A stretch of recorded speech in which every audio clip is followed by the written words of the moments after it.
Iran और Israel के बीच चल रही जंग अब अलग ही मुहाने पर खड़ी है, जिसने पूरे मध्य पूर्व की राजनीति को फिर से हिलाकर रख दिया है। रविवार सुबह जब इजराइल के प्रधानमंत्री बेंजामिन नेतन्याहू ने अपने नागरिकों को संबोधित किया, तो उनके बयान में एक खास बात थी। उन्होंने हिब्रू की जगह अंग्रेजी में अपनी बात रखी। नेतन्याहू ने अपने बयान में कहा कि अमेरिकी राष्ट्रपति डोनाल्ड ट्रंप के साथ मिलकर इजराइल ने ईरान के परमाणु ठिकानों पर बमबारी की।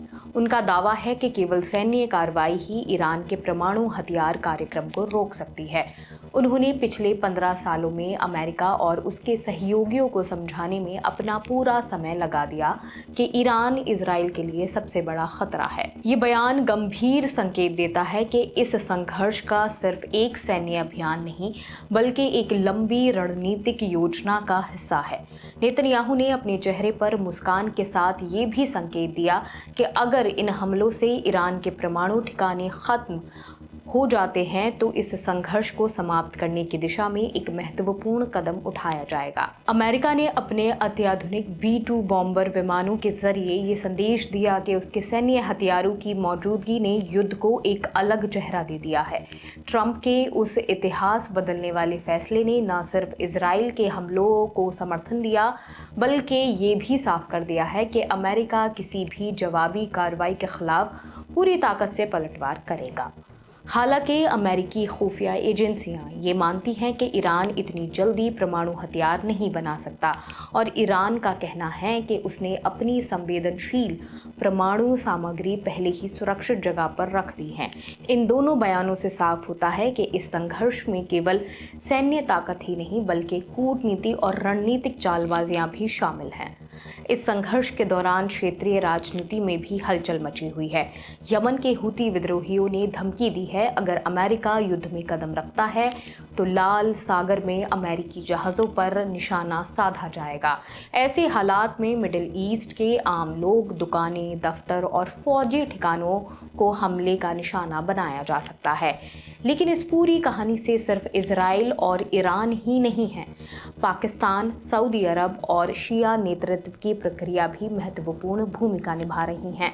इस पूरे मुद्दे को लेकर पाकिस्तान का क्या कहना है? पाकिस्तान विदेश मंत्रालय ने इजराइल के हमले की कड़ी निंदा की है। उनका कहना है कि इजराइल की ये कार्रवाई न सिर्फ क्षेत्रीय शांति के लिए खतरा है, बल्कि ये पूरे इस्लामी विश्व में तनाव और विभाजन की स्थिति पैदा कर सकती है। इसके अलावा सऊदी अरब भी हालात पर नजर रखे हुए है। उन्होंने इजराइल और ईरान दोनों से कहा है कि शांति बनाए रखें। सऊदी का कहना है कि अगर इस इलाके में बड़ा युद्ध होता है तो इससे तेल की सप्लाई रुक सकती है, दुनिया की अर्थव्यवस्था को नुकसान हो सकता है और इस्लामी देशों में अशांति फैल सकती है। सऊदी अरब चाहता है कि ये झगड़ा बातचीत से, समझदारी से सुलझाया जाए, ताकि धर्मों के बीच जो पुराने मतभेद हैं वो फिर से ना बढ़ें। इसके साथ ही ईरान के सर्वोच्च नेता आयतुल्लाह अली खामेनाई ने चेतावनी दी है कि अमेरिकी सैन्य हस्तक्षेप के किसी भी कदम के लिए उनका जवाब बहुत भयानक हो सकता है। हिजबुल्लाह और दूसरे शिया समर्थक समूहों ने भी साफ कर दिया है कि अगर हमले जारी रहे तो उनके जवाबी हमलों से इजराइल के साथ दूसरे देश भी इसका निशाना बन सकते हैं। अब सवाल ये है कि अगर इजराइल के हमले कामयाब रहे तो क्या होगा? क्या वाकई ईरान के परमाणु ठिकाने पूरी तरह खत्म हो जाएंगे या फिर ईरान कोई नया तरीका अपनाकर पलटवार करेगा? अगर ईरान ने पहले ही अपने परमाणु चीजें वहां से हटा ली थी तो ये हो सकता है कि इजराइल की बमबारी सिर्फ दिखावे के लिए की गई हो। लेकिन अगर ईरान जल्द ही जवाब देता है तो फिर अमेरिका और ईरान के साथियों के बीच सीधी लड़ाई हो सकती है। इसका असर दुनिया की तेल सप्लाई पर पड़ेगा और पेट्रोल डीजल की कीमत आसमान छू सकती है। इससे पूरी दुनिया की अर्थव्यवस्था पर असर पड़ेगा। अगर ये झगड़ा और बढ़ता है तो पूरा इलाका अस्थिर हो सकता है। अमेरिका जहां इजराइल की पूरी मदद कर रहा है, वहीं अगर ईरान ने पलटवार हमला किया तो पूरे मध्य पूर्व में सुरक्षा खतरे में पड़ सकती है। इन सारे पहलुओं को ध्यान में रखते हुए ये साफ होता है कि ये संघर्ष सिर्फ सैन्य हमले तक सीमित नहीं है, बल्कि इसकी गहराई में कूटनीतिक, आर्थिक और धार्मिक मतभेद भी शामिल हैं। नेतन्याहू का दावा है कि केवल सैन्य कार्रवाई ही इजराइल की सुरक्षा को सुनिश्चित कर सकती है। अमेरिका ने अपने अत्याधुनिक हथियारों की ताकत से इस पूरे संघर्ष को एक नए मकाम तक पहुंचा दिया है।